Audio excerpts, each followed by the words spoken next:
खुदावन तेरा शुक्र तेरी तारीफ करने आज के दिन के लिए। जो भी गीत भजन गाया गया है खुदावन तेरी हजूरी में पहुँचे। जो तेरा खादम आज कलाम करने वाला पाक खुदा उसको अपना बड़ा गहरा कलाम कर, बड़ा पाक रूह अता कर पाक खुदा, अपने बंदे को बड़ी कुव्वत अता कर यीशु जी। जो भी बोले तेरी मर्जी से बोले पाक खुदा, हर एक जान के लिए हर एक ज़िंदगी के लिए हो पाक खुदा। तेरा शुक्र करने आज के सारे प्रोग्राम के लिए तेरा शुक्र हो। हमारी दुआ सुन और कबूल कर, तेरा मिठा ते जलाल नाम लेके मंगने आमीन। प्रभु तुहानू सब नूं बहुत बरकत देवे। और जो अगे का समा आपां अपने भाई काशिफ नूं देवांगे।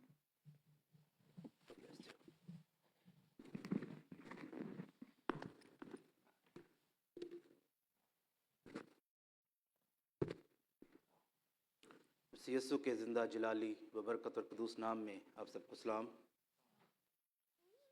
बहुत ही भला है कि ईमानदार खुदा की हजूरी में आएँ और उसकी परस्तिश करें और उसके कलाम को सीखें। हम खुदा के नहायत शुक्रगुजार हैं उसकी मेहरबानी के लिए, उसकी मोहब्बत के लिए और इस वक्त के लिए कि उसने हमें अपने घर में आने का मौका दिया ताकि हम मिलकर उसकी शायान शान उसकी इबादत कर सकें। आए खुदावंद के कलाम की तज़ीम के लिए अपने कदमों पर खड़े होंगे। खुदावंद के कलाम में से देखेंगे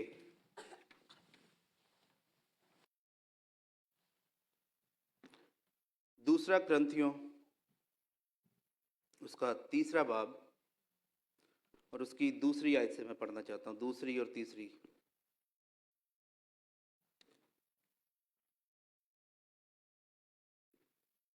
अगर डिस्प्ले कर दे तो प्लीज। खुदावंद के कलाम में लिखा है, हमारा जो खत हमारे दिलों पर लिखा हुआ है वो तुम हो और उसे सब आदमी जानते और पढ़ते हैं। जाहिर है कि तुम मसीह का वो खत हो जो हमने खादमों के तौर पर लिखा, स्याही से नहीं बल्कि जिंदा खुदा के रूह से, पत्थर की तख्तियों पर नहीं बल्कि गोश्त की यानी दिल की तख्तियों पर। खुदावंद के पाक कलाम का पढ़ा जाना बाइस बरकत हो। बैठ सकते हैं। इससे पहले कि हम इसके ऊपर बात करना शुरू करें, दुआ करेंगे। अपनी आंखों को बंद करेंगे, दुआ करेंगे। खुदावंद आसमानी बाप, दिल की गहराइयों से तेरा शुक्र अदा करते हैं प्यारे खुदावंद आज इस वक्त के लिए। प्यारे खुदावंद इस कलाम का जो हिस्सा पढ़ा गया है प्यारे खुदावंद इसके वसीला से सबको बड़ी बरकत दे। और प्यारे खुदावंद अब से आगे जितना भी वक्त मैं यहाँ पे खड़ा रहता हूँ प्यारे खुदावंद सारा कंट्रोल तेरे हाथ में देता हूँ प्यारे खुदावंद। मैं न बोलूँ बल्कि तेरा पाक कलाम, तेरा पाक रूह मुझ में से होकर बोले प्यारे खुदावंद। अपने तमाम लोगों को जो यहाँ मौजूद हैं, जो तेरी बात को सुनते और उस पर अमल करते हैं, उनको बड़ी बरकत दे प्यारे खुदावंद। प्यारे खुदावंद पाक रूह का गहरा मसा दे ताकि सब लोग तेरे कलाम को समझ सकें और सीख सकें। ये सब कुछ मांगते हैं तेरे प्यारे बेटे अपने खुदावंद यीशु मसीह के वसीला से, आमीन। अब पिछले कुछ हफ्तों से, तकरीबन 2 महीनों से लगातार पास्टर जी एक ही टॉपिक पे प्रीच कर रहे थे और वो बार बार हम बपतिस्मा और नए सिरे से पैदा होना, बपतिस्मा नए सिरे से पैदा होना, उसी पे बात कर रहे थे। लेकिन ये नए सिरे से पैदा होना दरअसल है क्या, ये आज हम इस पर गौर करेंगे। नए सिरे से पैदा होना दरअसल एक नई जिंदगी का आगाज है और वो जिंदगी आपकी पुरानी जिंदगी से मुख्तलिफ होती है। आप नई जिंदगी और पुरानी जिंदगी, नए सिरे से पैदा होने के बाद अपनी पुरानी जिंदगी में अगर जी रहे हैं तो ये ऐसे ही है जैसे आप नई मैक को पुरानी मशकों में भरें। और ये एक ऐसी चीज़ है जो कि कोई भी करना पसंद नहीं करता और अगर ऐसा कोई करता है तो वो अपने आप में कंफ्यूज है। क्योंकि हम खुदावंद के कलाम में मुख्तलिफ मिसालें देखते हैं कि जहाँ जहाँ पे खुदा का रूह लोगों पर आया, लोग नए सिरे से पैदा हुए। अब नए सिरे से पैदा होना आपको मालूम है कि हम खुदावंद यीशु मसीह के नाम में बपतिस्मा लेते हैं, रूह कुदस हमें इनाम में मिलता है। जैसा अमाल 2:38 में अभी मेजर भाई भी बता रहे थे, लिखा हुआ है कि अपने गुनाहों की माफ़ी के लिए खुदा खुदा यीशु मसीह के नाम में बपतिस्मा लो तो रूल कुद्दस तुमको नाम में मिलेगा। अब रूल कुद्दस जब मिलता है तो तब हमारी ज़िंदगी जो है वो नए सिरे से स्टार्ट होती है, एक नया चैप्टर स्टार्ट होता है वहाँ पे। और अगर हम उस नई ज़िंदगी में अपनी पुरानी रविशें, पुरानी ख्वाहिशें, पुराने तौर तरीके लेके चलते रहे तो वो फिर एक नई ज़िंदगी नहीं बल्कि पुरानी को ही हम मॉडिफाई कर रहे हैं। और खुदा बहुत क्लियर है अपने कलाम में, खुदा अपने कलाम में हमें बताता है कि या तो आप दुनिया के साथ चल सकते हो या खुदा के साथ चल सकते हो, आप दोनों को एक साथ लेके कभी नहीं चल सकते। क्योंकि जब हम देखते हैं, उन्होंने मेजर भाई, आज मुझे लग रहा है कि हमारा खुदा के रूह के साथ एक कनेक्शन बना हुआ था। आप जो बातें कर रहे थे वही बातें आज मैं यहाँ पे करने वाला हूँ। जब पतरस को हम देखते हैं, वो पतरस जो तकरीबन 40-45 दिन पहले तक इतना डरा हुआ था कि 3 बार खुदावंद यीशु मसीह का उसने इनकार किया, लेकिन पेंतीकोस्त के दिन जब खुदा का रूह उस पर उतरा तो उसका एक नया जन्म हुआ। अब वो पतरस जो 45 दिन पहले या 50 दिन पहले तक डरा हुआ था, सहमा हुआ था, आज वो एक नए जोश और वलवले के साथ बात कर रहा है। आज वो लोगों को बता रहा है कि तुमने किसको मारा है, तुमने किसको कत्ल किया है। आज वो कह रहा है कि तुम्हें आगे करना क्या है। आज वो इस बात की परवाह नहीं कर रहा कि फकीर और फरीसी उसके बारे में क्या कहेंगे। आज वो ये नहीं सोच रहा कि हैकल में खड़े होकर शायद उसको लोग संसार कर दें, क्योंकि वो अपने दिल से खौफ खत्म कर चुका है, क्योंकि वो नए सिरे से पैदा हो चुका है। और आज हम ईमानदार बड़ी आसानी से कह देते हैं, यार भाई दुनिया ਨੂੰ भी तो नाल रखना है ना, भाई खुदा को चुनो या दुनिया को चुनो। आप दुनिया और खुदा को साथ साथ नहीं रख सकते। खुदा ऐसी दुल्हन नहीं चाहता जिसने आशिकाना कहीं और भी लगा रखा हो। खुदा को अपने लिए एक पाक दामन दुल्हन की जरूरत है जो सिर्फ उसके साथ चले। खुदा ऐसा नहीं करता। और दूसरी एक मिसाल जब हम नए सिरे से पैदा होने की देखते हैं, साउल को आप जानते हैं, जो बाद में पौलुस रसूल बना। साउल मसीहों का कातिल, पहला मसीही कत्ल होने वाला शख्स स्तिफनस जो जिसको कत्ल किया वो साउल ने किया। और वही साउल जब उसका सामना खुदा के कलाम से, खुदा के रूह से, खुदावंद यीशु मसीह से होता है, और खुदावंद यीशु मसीह या खुदा जब मैं बात करता हूँ तो दरअसल कलाम ही है, क्योंकि यूहन्ना की अंजील हमें बताती है कि इब्तिदा में कलाम था, कलाम खुदा के साथ था और कलाम ही खुदा था। तो जब उसका सामना खुदा के साथ हुआ तो क्या साउल वैसे का वैसा ही रहा? साउल बिल्कुल यकसर बदल गया। वो साउल जो मसीहों का कातिल था और चुन चुन कर, ढूंढ ढूंढ कर उनको मारता था, अब वो एक ईमानदार के पास जाने की उसको जरूरत पड़ी। खुदा ने उसे कहा कि क्या नाम था उसका, हनन्याह के पास जा और वो तुझे ये जो तू देख नहीं सकता इससे तुझे शिफा देगा। और ऐसे ही हुआ, वो गया। और उसके बाद हम जो देखते हैं वो हिस्ट्री है।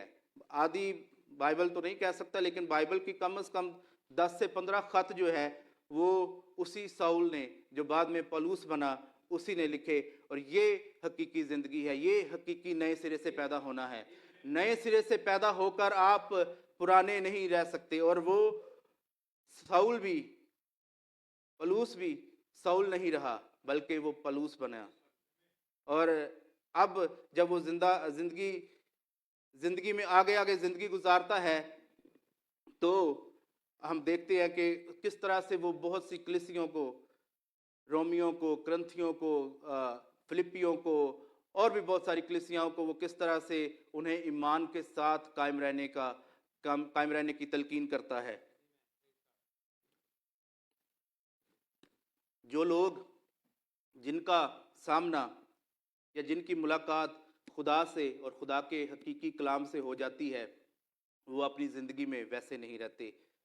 और ये एक वक्त है, खुदा का एक मुकर्ररा वक्त है। जब हम पुराने यदनामे में देखते हैं तो नूह के पास जब खुदा का कलाम पहुंचा तो उस ज़माने में बहुत ही साइंसी लोग होंगे, बहुत ही समझदार, अपने आप में हिकमत रखने वाले लोग होंगे, ਜੋ ਕਹਤੇ ਹੋਣਗੇ ਭਾਈ ਬਾਰਿਸ਼ ਤੇ ਕਦੀ ਹੋਈ ਨਹੀਂ, ਤੂੰ ਨਵੀਂ ਕਸ਼ਤੀ ਬਣਾਉਣੀ ਸ਼ੁਰੂ ਕੀਤੀ ਹੋਈ ਹੈ, ਤੂੰ ਨਵਾਂ ਇੱਕ टॉपिक ਲੈ ਕੇ शुरू होया हुए। आज तक दुनिया में कभी हमने बारिश का एक कतरा नहीं देखा और तुम हमें बता रहे हो कि बहुत बड़ा तूफान आने वाला है। लेकिन नूह ने खुदा के कलाम को सुना, उसकी आवाज़ को सुना और उसकी ज़िंदगी वो पहले जैसी ना रही। पहले वो भी शायद दुनिया के साथ साथ दुनिया की रंगीनियों में मस्त हो, दुनिया के साथ साथ सारा कुछ करता हो, थोड़ा सा खुदा को रख लिया, थोड़ा सा दुनिया को रख लिया। लेकिन जब खुदा की आवाज़ उस तक पहुंची, जब खुदा का कलाम उस तक पहुंचा, तो नूह ने वही किया जो खुदा ने उसे हुक्म दिया।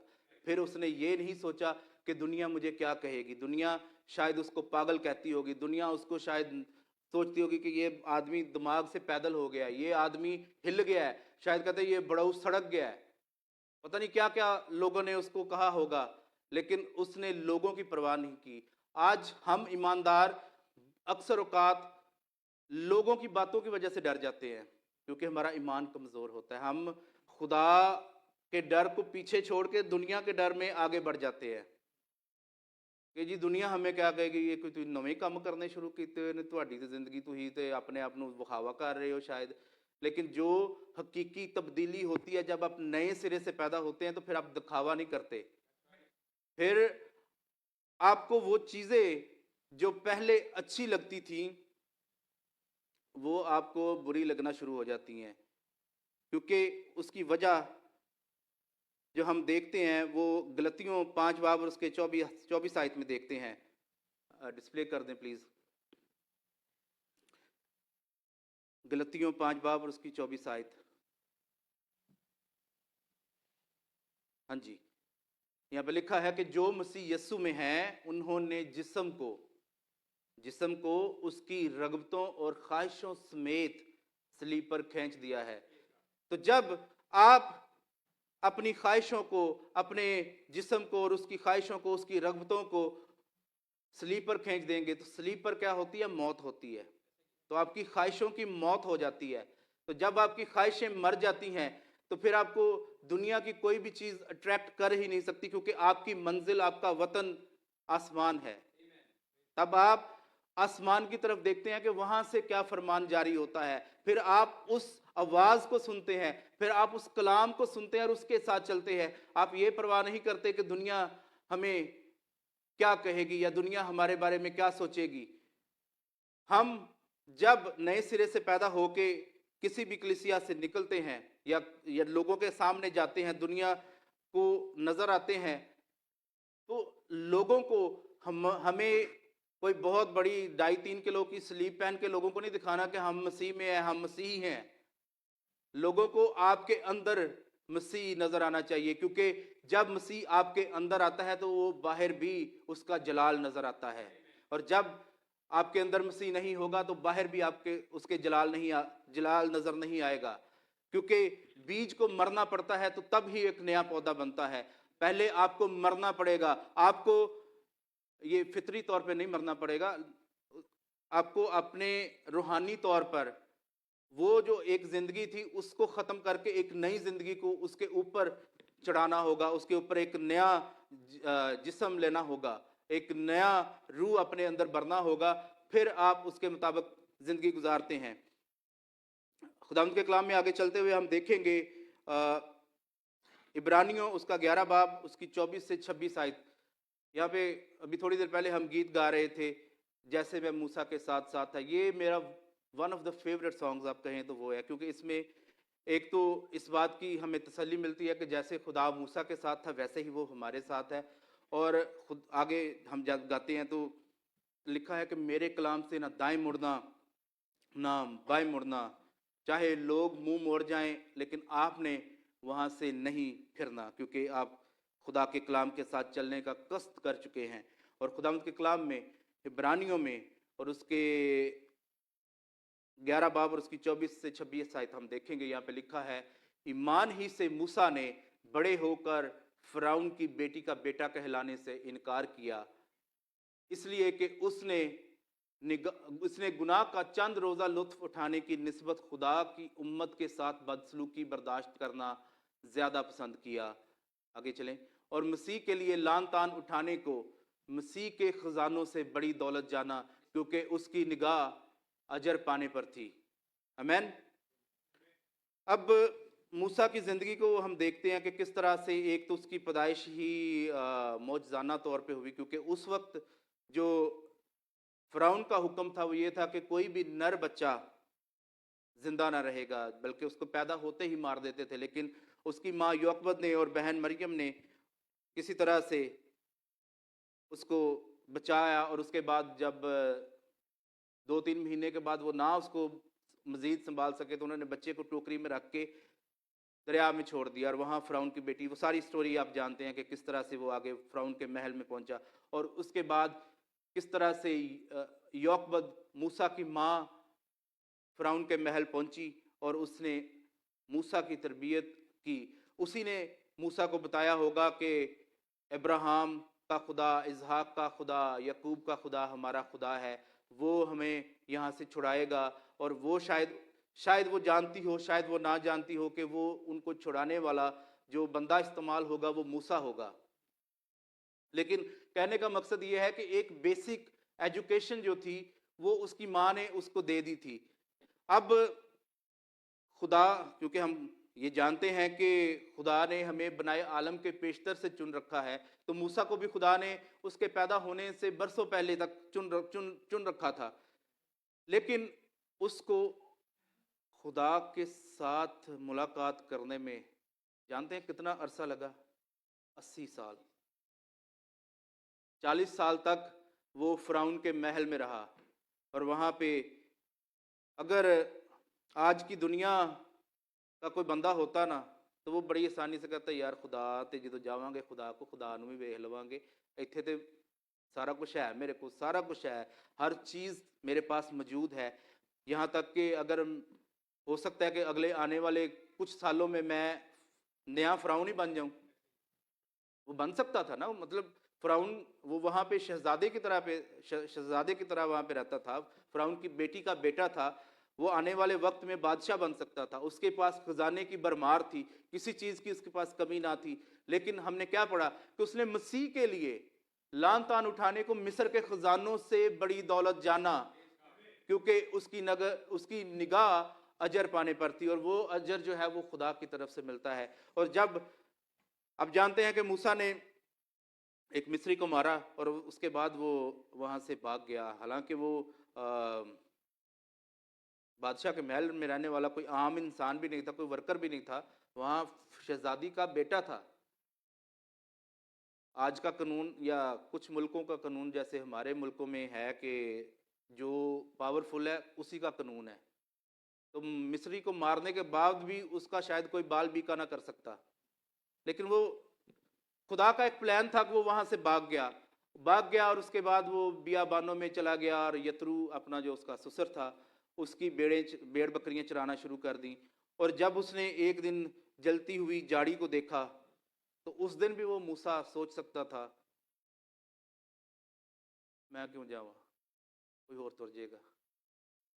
لیکن اس کے اندر وہ ایک بلاہٹ تھی، اس کو خدا نے ایک بلاہٹ دے رکھی تھی، اس لیے وہ آگ کی جلتی ہوئی جاڑی اسے اٹریکٹ کرتی ہے اپنی طرف، اور وہ اس کے پاس جاتا ہے. اور جب وہ وہاں پہ پہنچتا ہے تو خدا اس سے ہم کلام ہوتا ہے. اس جلتی ہوئی جاڑی میں جب خدا اس سے ہم کلام ہوتا ہے تو اگلے دن کیا موسیٰ اسی طرح کی زندگی گزارتا ہے؟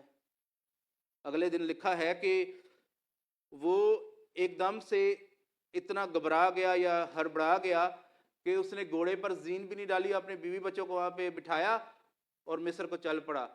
فرعون کی فوج کو ہو سکتا ہے وہ ملینز میں ہو سکتا ہے وہ شاید بلین ہو اس وقت میں، لیکن ایک اکیلا آدمی خالی ہاتھ ایک آسا لے کے، ٹیڑھا میڑھا سا آسا لے کے چل پڑا ہے، اور فرعون کو اور اس کی فوج کو للکارنے چل پڑا ہے کہ میں نے ان لوگوں کو یہاں سے نکال کے جانا ہے، کرنا ہے جو کر لو.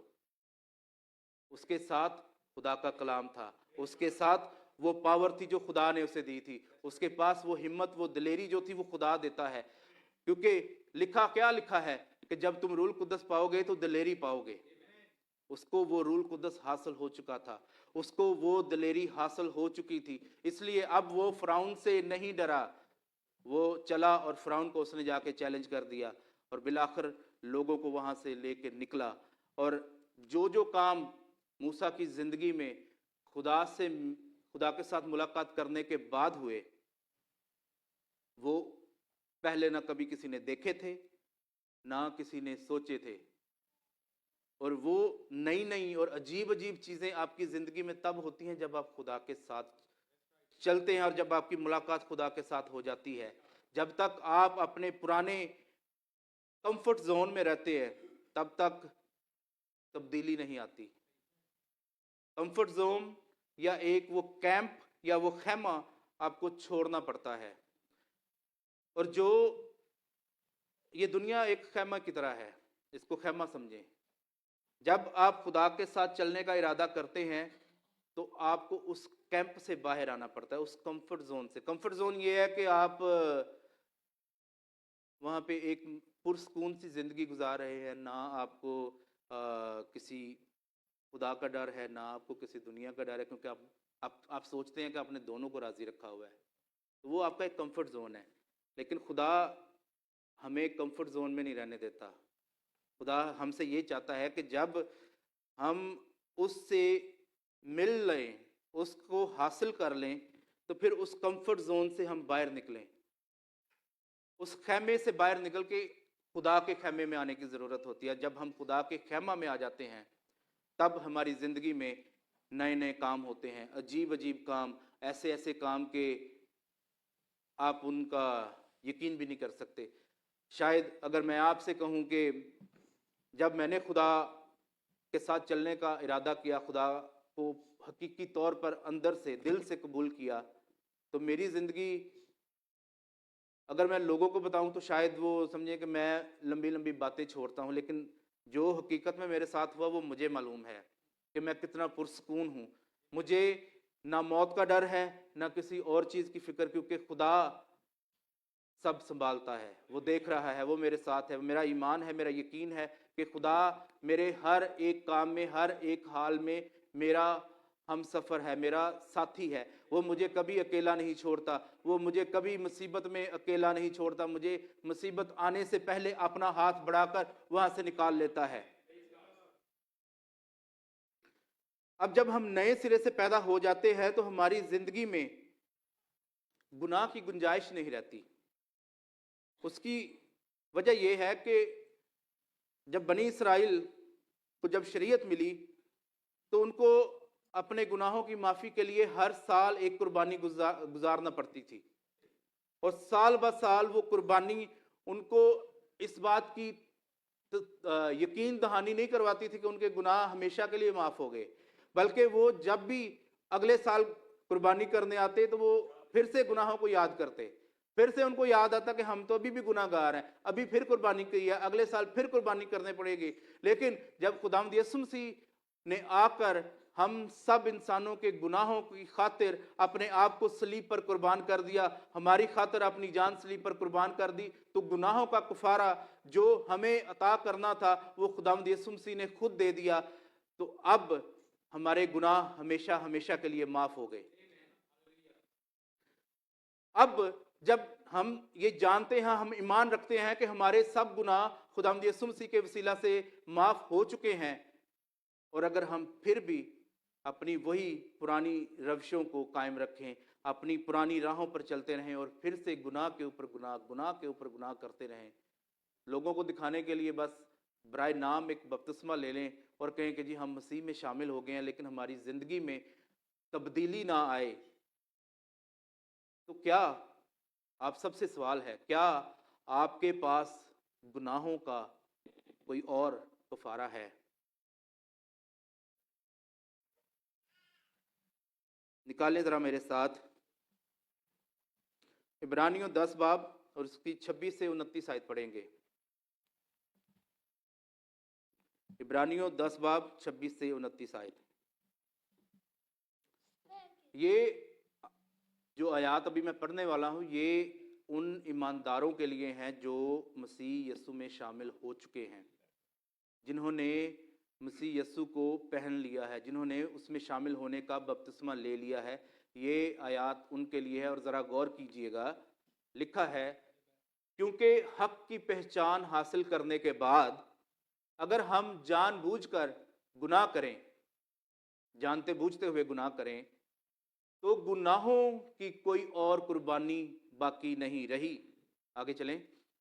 हाँ, अदालत का एक हौलनाक इंतजार और गजबनाक आतिश बाकी है जो मुखालफों को खा लेगी। चलते जाएं।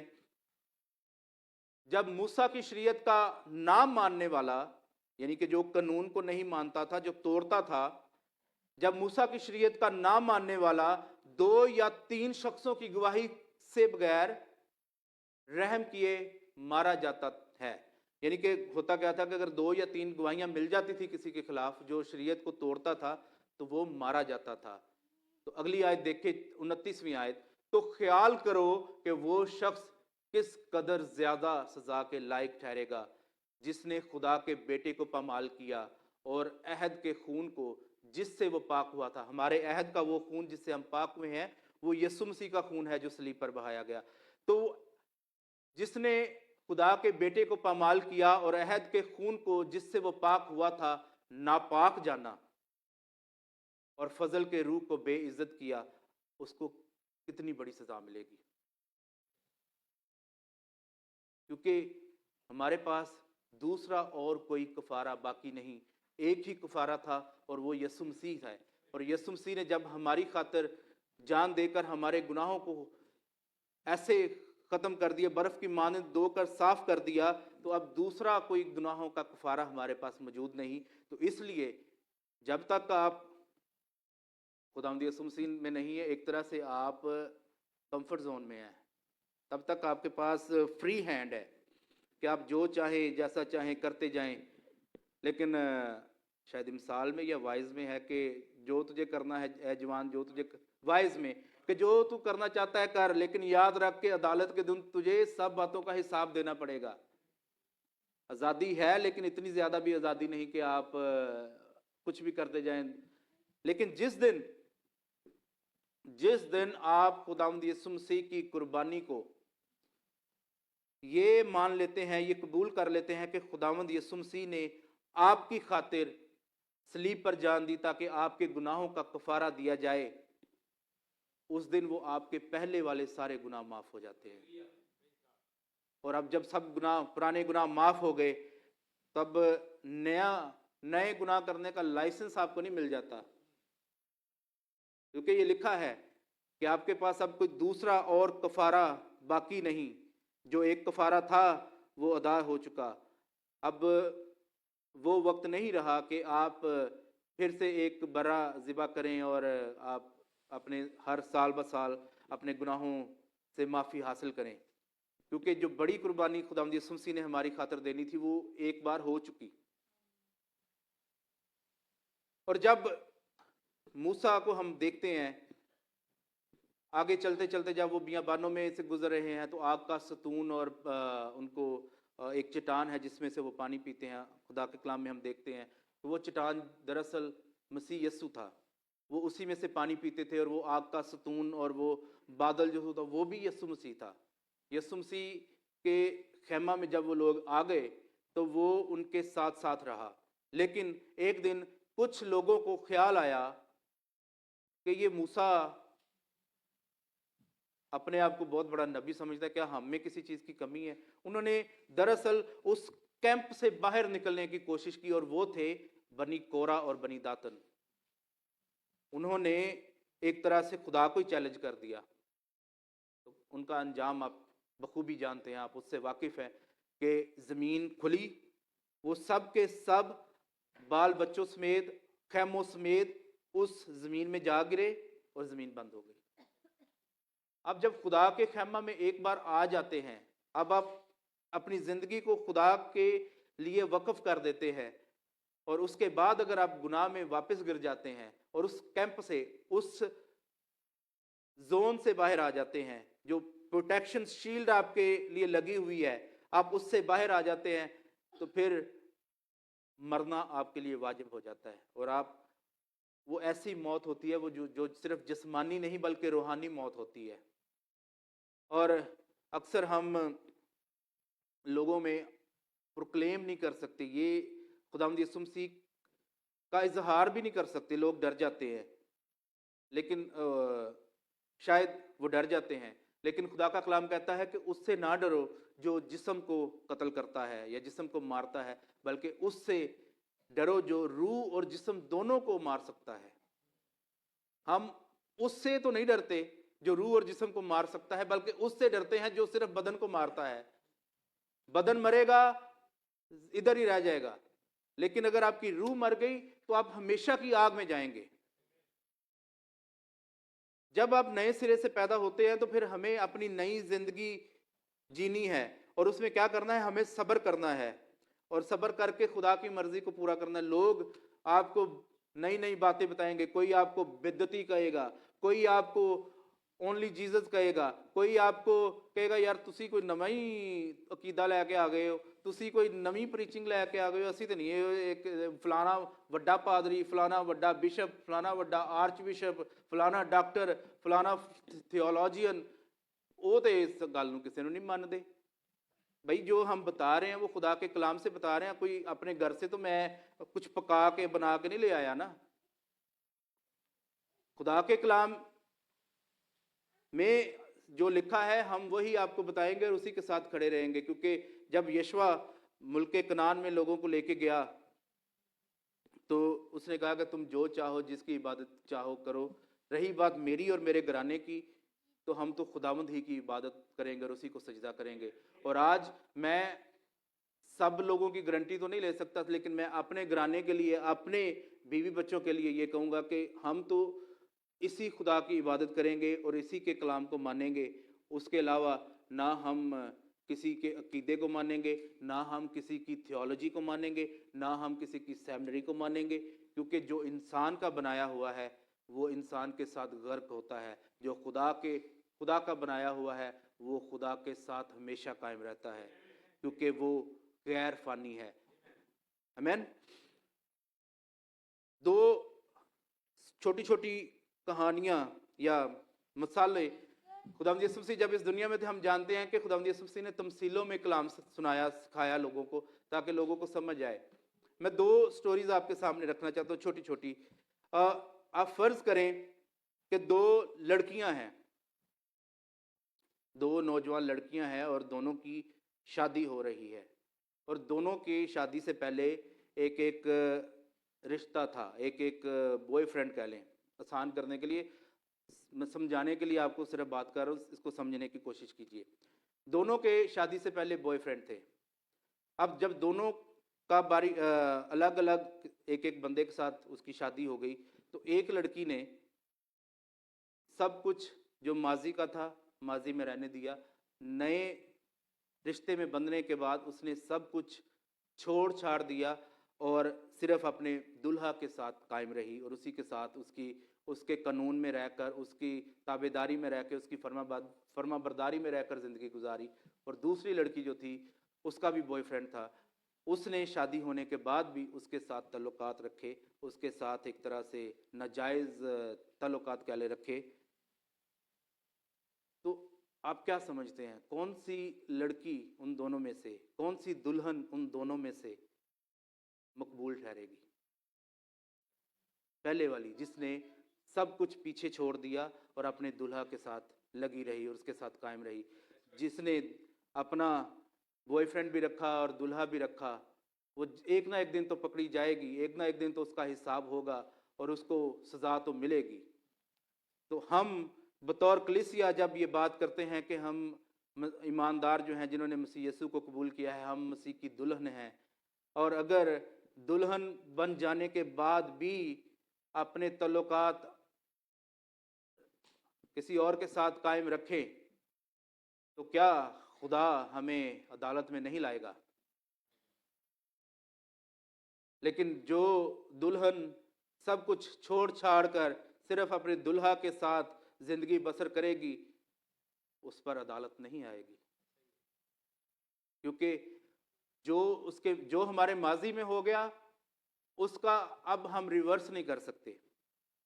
लेकिन आने वाली जिंदगी में हमें फर्माबरदारी के साथ खुदा के साथ चलना है, ये तो हम कर सकते हैं। पॉसिबल है? राइट, पॉसिबल है, आमीन। जब हम खुदावंद यीशु मसीह को कबूल करते हैं तो पहली बात तो यह है कि जब आप दिल से तैयार है तभी उसको कबूल करें। ये वो फैसला नहीं जो आप वक्त गुजरने के साथ बदल लें।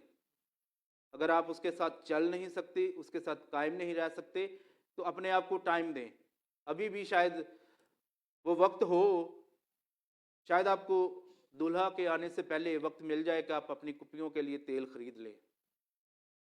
लेकिन अगर आपके पास तेल नहीं और आप दूल्हा का इंतज़ार नहीं कर सकते, तो अपने आप को वक्त दें और दुआ में रखें अपने आप को। खुदा से दुआ करें कि खुदा आपको हर तरह की आलूदगी से पाक करे, ना सिर्फ जिस्मानी बल्कि रूहानी, क्योंकि दूसरा करंथियों के 7 बाब की पहली आयत में यही लिखा है। निकालिए ज़रा दूसरा करंथियों 7 बाब उसकी पहली आयत, और इसके फौरन बाद हम देखेंगे पहला यूहन्ना 5 बाब उसकी 4 आयत। अच्छा, दूसरा करंथियों 7 बाब उसकी पहली। बस है अजीजो, चूंकि हमसे ऐसे वादे किए गए, आओ हम अपने आप को हर तरह की जिस्मानी और रूहानी आलूदगी से पाक करें और खुदा के खौफ के साथ पाकीज़गी को कमाल तक पहुंचाएं। हमें हर रोज़ एफर्ट करनी है। पौलुस रसूल कहते हैं कि वो गुनाह जो मैं नहीं करना चाहता वो भी मुझसे हो जाता है, लेकिन जो नेकी मैं करना चाहता हूँ वो मुझसे बन नहीं पाती। तो हम ये नहीं कह सकते कि हमारा ईमान पौलुस रसूल से शायद आगे है, लेकिन क्या हम कोशिश कर सकते हैं? एटलीस्ट कोशिश तो हमें करनी चाहिए कि हम गुनाह पर, दुनिया पर गालिब आए। और दुनिया पर गालिब आने के लिए ईमान के साथ ही गालिब आया जाता है। जब आपके पास ईमान नहीं, थोड़ा सा भी ईमान कमज़ोर हुआ तो वो आप डगमगा जाएंगे। पहला यूहन्ना 5:4 देखते हैं। जो कोई खुदा से पैदा हुआ है, अगर तो आप हकीकी तौर पर खुदा के रूह से नए सिरे से पैदा हुए हैं, तो जो कोई खुदा से पैदा हुआ है वो दुनिया पर गालिब आता है, और वो गलबा जिससे दुनिया मगलूब हुई है वो हमारा ईमान है। अगर हमारा ईमान है तो ही हम दुनिया पर गालिब आ सकते हैं। ईमान आपको थिड़कने नहीं देता, ईमान आपको मजबूती देता है अंदर से। फिर आपको दुनिया चाहे पागल कहे, चाहे दुनिया आपको सरफिरा कहे, चाहे दुनिया आपको बिद्दती कहे, चाहे आपको दुनिया कुछ भी कहे, आपको दुनिया की परवाह ही नहीं रहती। क्योंकि जब पहले ज़माना के ईमानदार ईमान के लिए उल्टी सलीबों पर लटका दिए गए, जब वो आग की बट्टियों में डाल दिए गए, जब वो जलते हुए तेल में डाल दिए गए, उनको आरे से चीरा गया, जब वो अपने ईमान में घबराए नहीं और खुदा पर ईमान रखने में कायम रहे, तो हमें किस चीज़ का डर है? क्योंकि खुदा का कलाम कहता है कि जान देने तक भी वफादार रह तो मैं तुझे ज़िंदगी का ताज दूंगा। और अभी भी मैंने आपको बताया कि उससे ना डरो जो बदन को कत्ल करता है, बल्कि उससे डरो जो रूह और बदन दोनों को मिटा सकता है। एक आखिरी छोटी सी मिसाल और एक कहानी आपके लिए, उसके साथ वाइंड अप करेंगे। कितने लोगों को ऑडिटोरियम्स का पता है कि ऑडिटोरियम्स क्या होते हैं? मैं जब स्कूल में था फरुखाबाद में, उधर 7th एडवेंटिस्ट स्कूल है, उसके बाद FC कॉलेज में भी आया, वहाँ पे एक चर्च होता है, एक ऑडिटोरियम होता है। चर्च जो है वो सैक्टिफाइड है, वो सिर्फ और सिर्फ खुदा की इबादत के लिए ही मखसूस होता है। लेकिन ऑडिटोरियम जो होता है वो, उसमें आप ज़रूरत पड़ने पर इबादत भी कर सकते हैं, कोई शादी ब्याह का प्रोग्राम भी कर सकते हैं, उस पर आप कोई बाकी सोशल एक्टिविटी कर सकते हैं, उस पर आप हर तरह का कोई भी जो काम करना चाहते हैं ऑडिटोरियम में किया जा सकता है। लेकिन चर्च में इबादत के अलावा दूसरे काम नहीं होते। तो खुदा का कलाम क्या कहता है? हमारा बदन खुदा का मकदस है, यानी कि चर्च है, कलीसिया है। आज हमने फैसला करना है कि हमने ऑडिटोरियम बनना है या चर्च बनना है। लेकिन ये याद रखें कि जो तकदीस चर्च को मिलती है वो ऑडिटोरियम को नहीं मिल सकती। और ऑडिटोरियम वो लोग हैं जो थोड़ा सा खुदा को रख लेते हैं, ज़रूरत पड़ने पर चर्च भी चले जाते हैं, खुदा की इबादत भी कर लेते हैं, और ज़रूरत पड़ने पर दुनिया के सारे वो काम कर लेते हैं जो दुनिया करती है।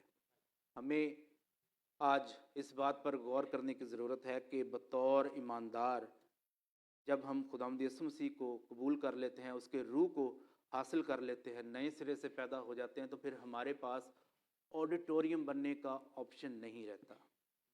हमें हर रोज़ कोशिश करके, हर दिन कोशिश करके तकदीस के उस मुकाम तक पहुंचना है जो एक मकदस को हासिल है, जिसमें खुदा रहता है, जिसमें खुदा रहना पसंद करता है। खुदा ऑडिटोरियम्स में नहीं रहता, खुदा मकदस में रहता है। खुदावंद इस कलाम के वसीला से हम सबको बड़ी बरकत दे। सरों को झुकाएंगे, आंखों को बंद करेंगे। मेरी दरख्वास्त है भाई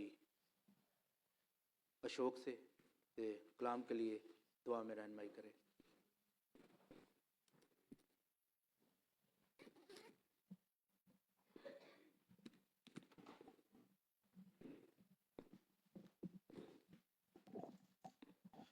ਆਓ ਅਸੀਂ ਆਪਣੀਆਂ ਅੱਖਾਂ ਨੂੰ ਬੰਦ ਕਰਦੇ ਹਾਂ, ਸਿਰਾਂ ਨੂੰ ਖੁਦਾ ਦੀ ਹਜ਼ੂਰੀ 'ਚ ਝੁਕਾਉਂਦੇ ਹਾਂ, ਦੁਆ ਕਰਦੇ ਹਾਂ। ਪਿਆਰੇ ਮਿਹਰਬਾਨ ਖੁਦਾਵੰਦ ਪ੍ਰਭੂ ਯੀਸ਼ੂ ਮਸੀਹ, ਮਿਹਰਬਾਨ ਪਿਤਾ, ਤੂੰ ਦਿਆਲੂ ਕਿਰਪਾਲੂ ਹੈ, तू सर्वशक्तिमान प्रभु है, और प्रभु तू जीवन है प्रभु, राह सच्चाई यूं तू है प्रभु, और प्रभु तेरे वचन ਦੇ ਵਿੱਚ ਹੀ ਜੀਵਨ ਹੈ ਖੁਦਾਵੰਦ। ਤੇਰਾ ਧੰਨਵਾਦ ਕਰਦੇ ਹਾਂ ਪ੍ਰਭੂ ਅੱਜ ਦੇ ਵਚਨ ਦੇ ਲਈ ਖੁਦਾਵੰਦ ਪ੍ਰਭੂ ਯੀਸ਼ੂ ਮਸੀਹ। ਤੂੰ ਸਾਡੇ ਪਿਆਰੇ ਭਾਈ ਨੂੰ ਤੂੰ ਆਪਣੀ ਮਹਿਮਾ ਲਈ, ਆਪਣੇ ਜਲਾਲ ਲਈ ਇਸਤੇਮਾਲ ਕੀਤਾ ਹੈ, ਤੇਰਾ ਧੰਨਵਾਦ ਕਰਦੇ ਹਾਂ ਪ੍ਰਭੂ ਯੀਸ਼ੂ ਮਸੀਹ। ਔਰ ਭਾਈ ਨੂੰ ਹੋਰ ਆਪਣੇ ਦੁੱਗਣਾ ਮਸਾ ਦੇ ਨਾਲ ਇਸਤੇਮਾਲ ਕਰ ਪ੍ਰਭੂ। ਆਉਣ ਵਾਲੇ ਸਮੇਂ ਦੇ ਵਿੱਚ ਪ੍ਰਭੂ ਯੀਸ਼ੂ ਮਸੀਹ ਤੂੰ ਹੋਰ ਉਹਨਾਂ ਨੂੰ ਜਗ੍ਹਾ ਪਰ ਜਗ੍ਹਾ ਜਿੱਦਾਂ ਵੀ ਤੂੰ ਉਹਨਾਂ ਨੂੰ ਇਸਤੇਮਾਲ ਕਰਨਾ ਚਾਹੁੰਦਾ ਹੈ ਪ੍ਰਭੂ, ਤੂੰ ਕਰ ਪ੍ਰਭੂ ਯੀਸ਼ੂ ਮਸੀਹ। ਔਰ ਪ੍ਰਭੂ ਅਸੀਂ ਆਜ਼ਾਦ ਹਾਂ ਪ੍ਰਭੂ, ਕਿਉਂਕਿ ਅਸੀਂ ਮਸੀਹ ਦੇ ਵਿੱਚ ਆਜ਼ਾਦ ਹਾਂ ਪ੍ਰਭੂ, ਤੇਰੇ ਵਚਨ ਪ੍ਰਚਾਰਨ ਦੇ ਲਈ ਪ੍ਰਭੂ। ਤੇਰਾ ਧੰਨਵਾਦ ਕਰਦੇ ਹਾਂ ਪ੍ਰਭੂ ਯੀਸ਼ੂ ਮਸੀਹ। ਸੱਚਮੁੱਚ ਹੀ ਪ੍ਰਭੂ ਅਸੀਂ ਪ੍ਰਭੂ ਇੱਕ ਤੇਰਾ ਭਵਨ ਹਾਂ ਪ੍ਰਭੂ। ਇਹ ਸਰੀਰ, ਇਹ ਜੀਵਨ ਪ੍ਰਭੂ ਤੇਰੇ ਲਈ ਸਮਰਪਿਤ ਹੋਵੇ ਪ੍ਰਭੂ। ਇਹ ਭਵਨ ਹੈ ਪ੍ਰਭੂ, ਇਸ ਵਿੱਚ ਸਿਰਫ ਤੂੰ ਹੀ ਰਵੇਂ ਪ੍ਰਭੂ, ਕਿਉਂਕਿ ਇਹ ਤੇਰੇ ਰਹਿਣ ਦੀ ਜਗ੍ਹਾ ਹੈ ਪ੍ਰਭੂ। ਔਰ ਜਦ ਪ੍ਰਭੂ ਇਹ ਅਸੀਂ ਤੇਰੇ ਲਈ ਪ੍ਰਭੂ ਇਸ ਨੂੰ ਪ੍ਰਭੂ ਸਵਾਰੀਏ ਪ੍ਰਭੂ, ਕਿ ਤੂੰ, ਕਿਉਂਕਿ ਤੂੰ ਇੱਕ ਖਾਸ ਇਨਵਾਇਰਮੈਂਟ ਚਾਹੁੰਦਾ ਹੈ ਪ੍ਰਭੂ, ਇੱਕ ਖਾਸ ਵਾਤਾਵਰਨ ਹੋਵੇ ਪ੍ਰਭੂ, ਔਰ ਤੂੰ ਇੱਕ ਖਾਸ ਵਾਤਾਵਰਨ ਦੇ ਵਿੱਚ ਹੀ ਠਹਿਰਦਾ ਹੈ ਪ੍ਰਭੂ। ਜਦ ਸਾਡੇ ਅੰਦਰ ਪ੍ਰਭੂ ਗੰਦਮੰਦ ਹੋਵੇ ਜਾਂ ਪ੍ਰਭੂ ਹੋਰ ਚੀਜ਼ਾਂ, ਦੁਨਿਆਵੀ ਚੀਜ਼ਾਂ ਹੋਣ ਪ੍ਰਭੂ, ਤੂੰ ਕਦੇ ਵੀ ਸਾਡੇ ਇਸ ਮਕਸਦ ਦੇ ਵਿੱਚ, ਇਸ ਪ੍ਰਭੂ ਜੀਵਨ ਦੇ ਵਿੱਚ ਨਹੀਂ ਆਉਂਦਾ ਹੈ ਪ੍ਰਭੂ, ਇਸ ਸਰੀਰ ਦੇ ਵਿੱਚ ਨਹੀਂ ਆਉਂਦਾ ਹੈ ਪ੍ਰਭੂ। ਪ੍ਰਭੂ ਅਸੀਂ ਆਪਣੇ ਜੀਵਨਾਂ ਨੂੰ ਪ੍ਰਭੂ ਝਾੜੀਏ, ਫੂਕੀਏ ਪ੍ਰਭੂ, ਔਰ ਜੋ ਵੀ ਗੰਦਮੰਦ ਹੈ ਪ੍ਰਭੂ ਕੱਢ ਦਈਏ ਪਿਤਾ। ਔਰ ਪ੍ਰਭੂ ਅਸੀਂ ਆਪਣੇ ਗੁਨਾਹਾਂ ਤੋਂ ਮਾਫੀ ਮੰਗੀਏ ਪ੍ਰਭੂ, ਔਰ ਤੂੰ ਸਾਨੂੰ ਮਾਫ ਕਰ ਦੇਣ ਵਾਲਾ ਖੁਦਾ ਹੈ ਪ੍ਰਭੂ। ਤੂੰ ਪ੍ਰਭੂ ਇੱਕ ਅਜਿਹਾ ਨਹੀਂ ਹੈ ਕਿ ਤੂੰ ਸਾਨੂੰ ਮਾਫ ਨਹੀਂ ਕਰਦਾ ਹੈ ਪ੍ਰਭੂ। ਤੂੰ ਸਾਡੀਆਂ ਗਲਤੀਆਂ ਨੂੰ ਜਾਣਦਾ ਹੈ ਪ੍ਰਭੂ। ਤੂੰ ਜੋ ਜੀਵਨ 'ਚ ਕੱਟ ਰਿਹਾ ਹੈ ਪ੍ਰਭੂ, ਤੂੰ ਉਸ ਨੂੰ ਜਾਣਦਾ ਹੈ ਪ੍ਰਭੂ। ਜੋ ਇਸ ਵੇਲੇ ਅਸੀਂ ਸੋਚ ਰਹੇ ਹਾਂ ਪ੍ਰਭੂ, ਤੂੰ ਉਸ ਨੂੰ ਵੀ ਜਾਣਦਾ ਹੈ ਪਿਤਾ। ਪ੍ਰਭੂ ਅਸੀਂ ਤੇਰੇ ਅੱਗੇ ਡਿੱਗੀਏ, ਗਿੜਗੜਾਈਏ, ਤਰਲੇ ਕਰੀਏ ਪ੍ਰਭੂ, ਮਿੰਨਤਾਂ ਕਰੀਏ ਪ੍ਰਭੂ। ਅਸੀਂ ਗਲਤੀਆਂ ਨਹੀਂ ਕਰਨਾ ਚਾਹੁੰਦੇ ਹਾਂ, ਅਸੀਂ ਤੇਰੇ ਨਾਲ ਪ੍ਰਭੂ ਇਮਾਨਦਾਰੀ ਨਾਲ ਚੱਲਣਾ ਚਾਹੁੰਦੇ ਹਾਂ ਪ੍ਰਭੂ। ਤੂੰ ਸਾਨੂੰ ਇਮਾਨਦਾਰੀ ਦੇ ਨਾਲ ਚਲਾ ਪ੍ਰਭੂ। ਅਸੀਂ ਆਪਣੇ ਜੀਵਨਾਂ ਨੂੰ ਤੇਰੇ ਅੱਗੇ ਸਰੈਂਡਰ ਕਰਦੇ ਹਾਂ, ਸਮਰਪਿਤ ਕਰਦੇ ਹਾਂ ਪ੍ਰਭੂ ਆਪਣੇ ਜੀਵਨਾਂ ਨੂੰ ਪ੍ਰਭੂ। ਤੂੰ ਹੀ ਸਾਡੇ ਜੀਵਨਾਂ ਦਾ ਰਾਖਾ ਹੈ ਪ੍ਰਭੂ। ਤੇਰੀ ਦਇਆ ਚਾਹੁੰਦੇ ਹਾਂ ਪ੍ਰਭੂ। ਅੱਜ ਦੇ ਵਚਨ ਦੇ ਰਾਹੀਂ ਪ੍ਰਭੂ ਤੂੰ ਵੱਡੀ ਬਰਕਤ ਦਿੱਤੀ ਹੈ, ਤੇਰਾ ਧੰਨਵਾਦ ਕਰਦੇ ਹਾਂ ਪ੍ਰਭੂ। ਔਰ ਜਿੰਨੇ ਭੈਣ ਭਰਾਵਾਂ ਨੇ ਪ੍ਰਭੂ ਸੁਣਿਆ ਹੈ ਪ੍ਰਭੂ, ਹੋ ਅਸੀਂ ਸਭ ਮਿਲ ਕੇ ਪ੍ਰਭੂ ਇਸ ਉੱਤੇ ਅਮਲ ਕਰੀਏ ਪ੍ਰਭੂ। ਔਰ ਪ੍ਰਭੂ ਸਾਨੂੰ ਵਚਨ ਦੇ ਉੱਤੇ ਚੱਲਣ ਵਾਲੇ ਬਣਾ ਪ੍ਰਭੂ ਯੀਸ਼ੂ ਮਸੀਹ। ਤੇਰੀ ਵੱਡੀ ਦਇਆ ਮੰਗਦੇ ਹਾਂ ਪ੍ਰਭੂ। ਪ੍ਰਭੂ ਅਸੀਂ ਆਪਣੇ ਹਿੰਮਤ ਦੇ ਨਾਲ ਪ੍ਰਭੂ ਕੁਛ ਨਹੀਂ ਕਰ ਸਕਦੇ ਹਾਂ, ਸਾਨੂੰ ਤੇਰੀ ਦਇਆ, ਤੇਰੇ ਫਜ਼ਲ, ਤੇਰੇ ਰਹਿਮ ਦੀ ਲੋੜ ਹੈ ਪਿਤਾ। ਤੇਰੇ ਵੱਡੇ ਤਰਸ ਦੀ ਲੋੜ ਹੈ ਖੁਦਾਵੰਦਾ। ਤੂੰ ਸਾਡੇ ਜੀਵਨਾਂ ਦੇ ਉੱਤੇ ਤਰਸ ਕਰ, ਅਸੀਂ ਬਚਾਏ ਜਾ ਸਕੀਏ ਪ੍ਰਭੂ। ਉਸ ਨਿਆਂ ਦੇ ਵਿੱਚੋਂ ਪ੍ਰਭੂ ਅਸੀਂ ਖੜੇ ਨਾ ਹੋ ਸਕੀਏ ਪ੍ਰਭੂ, ਬਲਕਿ ਅਸੀਂ ਤੇਰੇ ਨਾਲ ਇੱਕ ਦੁਲਹਨ ਦੀ ਤਰ੍ਹਾਂ ਪ੍ਰਭੂ ਤੇਰੇ ਸਿੰਘਾਸਨ ਦੇ ਨਾਲ ਬੈਠੀਏ ਖੁਦਾਵੰਦ ਪ੍ਰਭੂ ਯੀਸ਼ੂ ਮਸੀਹ। ਅਜਿਹੀ ਤੇਰੀ ਕਿਰਪਾ ਚਾਹੁੰਦੇ ਹਾਂ ਪ੍ਰਭੂ, ਤੇਰੀ ਹੀ ਦਇਆ ਮੰਗਦੇ ਹਾਂ ਪ੍ਰਭੂ। ਇਸ ਦੁਆ ਨੂੰ ਅਸੀਂ ਮਸੀਹ ਯੀਸ਼ੂ ਦੇ ਨਾਮ 'ਚ ਮੰਗਦੇ ਹਾਂ, ਆਮੀਨ।